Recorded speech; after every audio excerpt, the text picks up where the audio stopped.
Yo everyone, and welcome back to my channel. So today I'm going to be doing a review and showing you some swatches of this limited edition eyeshadow palette from Too Faced called the Clover palette. So Clover is the name of the Chihuahua of the two founders of Too Faced, and that is why they have been inspired to create this limited edition eyeshadow palette. This is exclusive to Too Faced. I bought mine from the Too Faced store in Carnaby Street in London, and you can also get it on their website as well, which also ships to the UK. So what they have also said that is that it features limited edition eyeshadows of 18 brand new matte and shimmer shades in exclusive Clover packaging.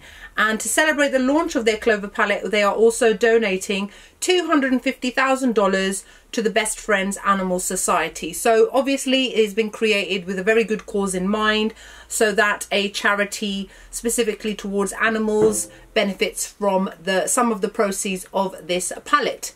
So I bought this a couple of weeks ago, just after the new opening of the Too Faced store. Firstly, packaging goals. Seriously, I know some people find Too Faced's packaging quite gimmicky and a little bit naff. I personally think it's really cute. They've really gone overboard. This screams kids and sweets and little pictures of animals, and they all look so lovely. So that's what the box itself looks like. When you open it up, it is exactly the same as it is on the box. I'll just quickly show you guys a close-up. So this is what the actual packaging itself looks like. It's so cute. It's not flat. These are kind of like raised, embossed. And then this is what the actual inside looks like as well. And this is, you can see my light shining off of the mirror. So £39 is pretty much the standard price that Too Faced tend to charge for these kind of eyeshadow palettes.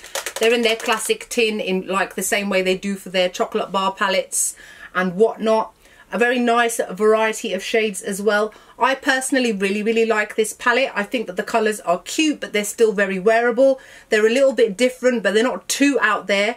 They have got lots of colours in it, but they're not, I wouldn't really call them super bright, intense colours. Whereas they have got a couple of brights, like a yellow and a purple. They've still got lots of lovely warm and neutral shades for those neutral lovers out there. Let's be honest, most people tend to gravitate towards warm tone shades, and I would say the majority of the shades in this palette are warm tone. It's just a matter of personal preference whether or not you think that you will use something like this.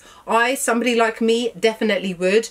I have used this a couple of times, and I'm genuinely very happy with the shades that they have put together. I like the way that they have grouped shades as well, so that people can know that you can use these shades together. You can just mix or match and do what you're in the mood to do that day. So there's about 6 matte shades, and then the rest are all a mix of satins and metallic. So I think that's a really nice mixture of textures. I hate it when you get palettes which are just all kind of just one type of thing.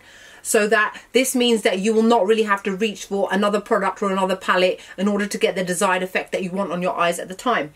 So personally, I am really happy with this. I think it's a lovely palette. I think it will work well across the board on all skin tones. I also think it will work well in any season of the year. This one is definitely more, I suppose, geared a bit more towards spring, but as it is limited edition, I don't know how much longer it will be available for. I'm not even sure how long it's actually been out. I think maybe about 2 months maybe. So give it another couple of months, and then it will not be on the market anymore. So what I'm going to do now is I'm going to show you some swatches and let you know what my thoughts are of these eyeshadows. So this first one here is called Puppy Eyes. So this one is a pale white shade, and it's got very small bits of sparkle in it. I'd say it's semi-opaque. I don't think it has the greatest pigmentation, and it's quite sheer. So I found that it worked well on the brow bone and not so much on the lid. This next one here is called Lucky Clover. This one is a very light medium green shade. It's got a bit of yellow to it as well. I find that this one is very opaque. But as it is one of those shades which has got that very pale look to it, I find that when applying it to the lid, you need to make sure that you've got a decent amount of primer on, otherwise it will start to fade throughout the day. But overall, it is a pretty decent shade. This shade here is called Chihuahua. This one is another matte shade, and it's a pale golden brown shade. Works very well as a transitional shade and very easy to build up. I found that this one was a fairly decent eyeshadow. This next shade here is called Fur Baby. This one is also a brown shade, but it's slightly darker than the previous one, so it's a medium brown. It's also matte like the previous two. This one is one of the best performing shades I've found. It's got very good colour payoff, very buildable, and works amazingly in the crease to blend out other shades as well as adding colour to itself. This next one here is called #SaveThem This one is a dark brown with a metallic sheen to it. As you can see, it is very opaque. However, I'm not sure if you can see the little bits and pieces in it. The bits and pieces fall off during application, and you will get a bit of fallout on your face, so make sure you do your foundation last. But once that happens, the colour stays true like this and lasts all day without any fallout. It's just kind of towards the beginning when you first apply it. This one here is called Spoiled. This one is a beautiful metallic teal shade, like a kind of a bluish teal shade, and it's very pearly to look at. I found this one a little bit more difficult than even the one above that to apply to the lid. I find that it is best applied wet. When you apply it with a brush, it just doesn't have that full opacity that it needs to have. It's very different obviously with a finger swatch to a brush. This shade here is called I Rough You. This one is a pale pink pearly shade, and it's got very good pigmentation and is fairly opaque. This one here is called Paw Print. This one is a very neutral, cool toned pale purple shade. It's like a medium muted purpley shade with a bit of taupe in it. This one has got good colour payoff, but it's slightly dusty, but it's still got a very good colour payoff that would wear well in the crease, and it's got a matte finish. Shade is called Referral. I had to say it the way it is. I can't say Roro. Roro, you have to say it like a dog. That's what that one is called. This one is a really good quality deep plum shade with a hint of brown to it, and it's got a pearly metallic type of finish. It's very opaque and very smooth to apply, and adheres very well to the brush. This one here is called Love is Love. This one is a bright corally pink shade. It's got a matte finish. It is slightly powdery, and when applying it to my crease, I found it to be a little bit patchy as well. So it's one of those ones that you've got to work extra hard with to blend it out. But once you've got it to the consistency that you want it to be, it lasts throughout the day. This one here is called Wet Kisses. This one is a stunning coppery brown shade with a metallic finish. It's an excellent shade. I give this a 10 out of 10.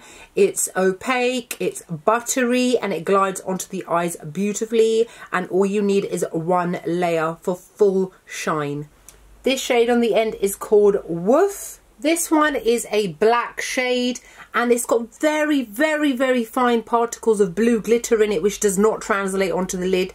So I don't really see the point of that. I don't understand why brands do that when you can't really see it anywhere other than in the pan. And this one has got semi-opaque pigmentation. I find it as a black shade, it's a little bit patchy, a little bit more difficult to work with, and you do have to blend it a lot more extra. I think it could have been a little bit more soft and buttery. So I hope you guys enjoyed my swatches of the Too Faced Clover palette. I would personally give it an 8 out of 10. I think that there are definitely more hits than there are misses, but again, it is definitely down to personal preference. I would always suggest wearing an eyeshadow primer when you wear eyeshadows, no matter what the brand is. You know how a lot of people say, oh, it works better with primer, without primer. Why do you not wear primer? You should always wear primer, because the natural oils in your eyelids will always come out, and it can always interfere with your eyeshadows, causes creasing and that sort of thing. So also when you wear primer and then you wear an eyeshadow on top, it can intensify the shade as well. So I would definitely say that I'm very happy with this eyeshadow palette. So if you are going to get your hands on it, let me know below. What are your thoughts? What do you think of it? Do you think it's worth getting, or do you think it's a miss? Or are you more likely to go for something like the chocolate gold palette, which I believe is also limited edition? So it's kind of going to be a toss-up between getting this one or getting that one. I think I prefer... Ooh, I think I prefer the chocolate gold one, I'm going to be honest with you. I think it's just the more wearable one. Not everyone's going to wear a yellow. Not everyone's going to wear a coral. Not everyone's going to wear a matte kind of pale minty green sort of shade. So, oh, and what else? On my lips today, I'm wearing Jeffree Star's Berries on Ice from his holiday collection. And that's it. So I hope you guys enjoyed this video. Like, comment, and make sure you subscribe. And I will see you all in the next video. Bye.